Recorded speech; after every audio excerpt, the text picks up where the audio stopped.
Hello and welcome to yet another episode of What the Talk with Dr. Anu. Today's episode is all about mental well-being, happiness, negative thoughts, and strategies to combat negativity.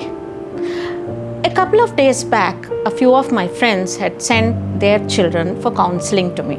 All these were young kids who wanted counseling from me regarding their careers, their higher education, and they just wanted to interact with me. The parents wanted them to interact with them and give them guidance.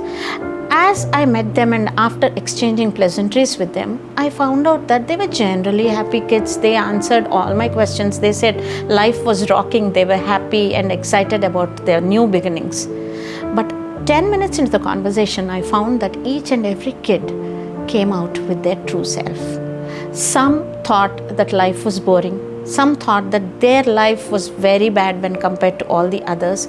Some people thought that, they didn't know where they were going. Some were outright depressed. A few were dominating. One of them was very timid. This is a common thing that happens with kids of their age. But at the same time, I noticed that generally, most of the kids these days feel that life is boring. They're depressed, they don't know what to do with their life, and they always feel that their life is not going properly while all the others are excelling. This is a common thing that is happening. A couple of days after that, I went to a social gathering of close family and friends, and I found out the same thing among the adults as well. Most of the people that I met after initial pleasantries and all that, slowly when I went into the conversation with them, they started saying that their life is not happening. Some were very unhappy with their marriage. A few of them were utterly disturbed because they thought they couldn't achieve what they wanted to achieve in life. Most of them did not like the jobs that they were working on, and so on. There was no end to misery. Do you think that the whole world is facing this problem? Because of late, because I work a lot with young people, I find that most of the youngsters especially are either depressed or very, very unhappy. This is what we usually understand when we talk about mental health, happiness, and what are the various ways in which we can actually think about it, overcome all these problems that we have. What is the reason for being negative? And why should we be negative in the first place? What is happiness? I usually go by this logic that before we even combat something, we need to find out why, what is the cause for being negative. Before we go into the cause for negativity, I feel that one must define happiness. It's not so easy to define happiness, but let me do it in my own way. For me and for most of us, happiness is being normal. Happiness is being pleasant. Happiness is being without any guilt, without any kind of pressure, which is other than normal. Like for example, happiness is having good food, healthy life, normal sleep, normal relationships with all their ups and downs, and normal life with their failures as well as successes. However, what's negativity then? All that which is unpleasant and which is bringing out a lot of pressure on us is negativity for me.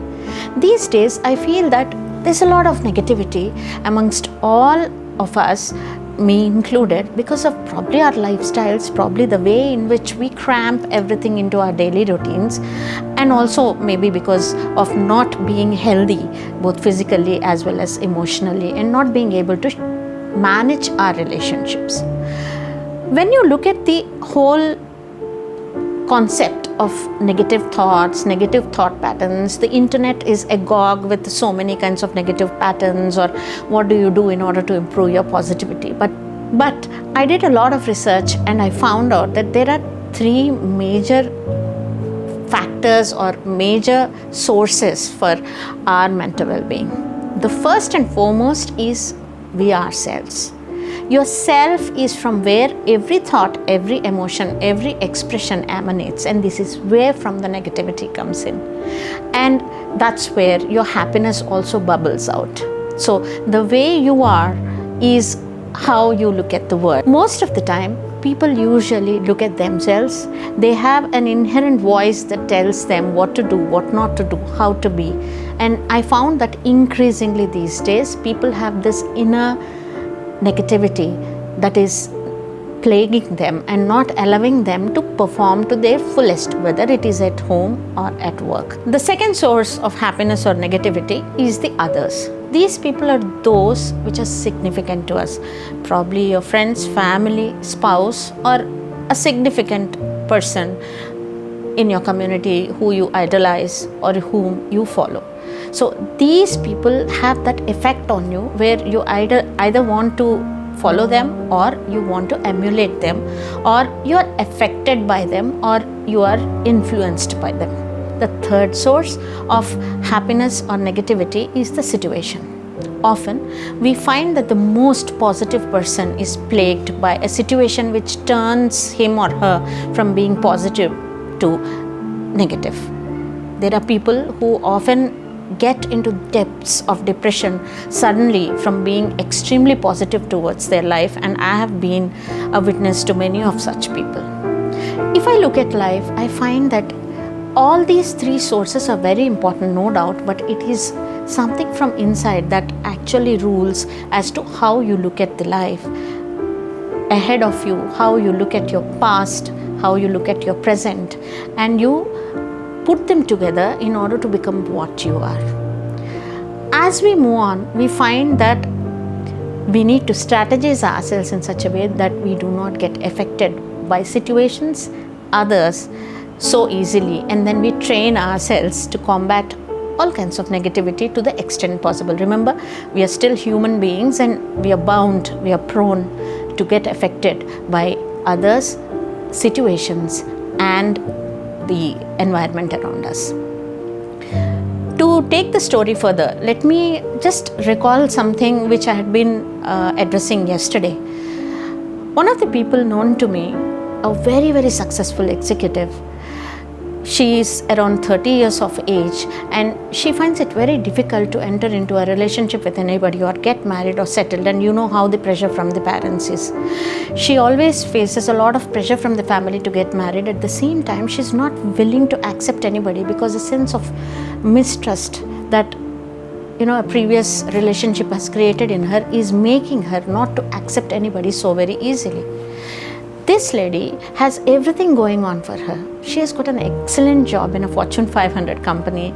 She has a good family background. She has people, family, friends to support her, and she has everything going for her, but she's absolutely lonely and unhappy.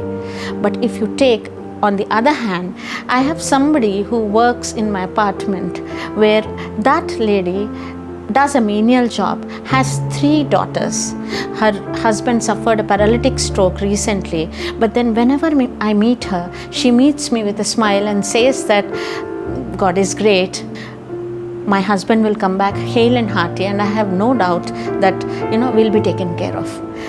This is what that makes me understand or think about what are the various ways in which we can actually understand the roots of negativity within us and how are we going to combat it. Well, in this episode, we have just discussed what is happiness and what negativity is all about, why mental well-being is very important, and now I'm going to slowly get into strategizing in order to overcome negativity and negative thought patterns. Stay with me and watch till the end so that you don't miss out on the strategies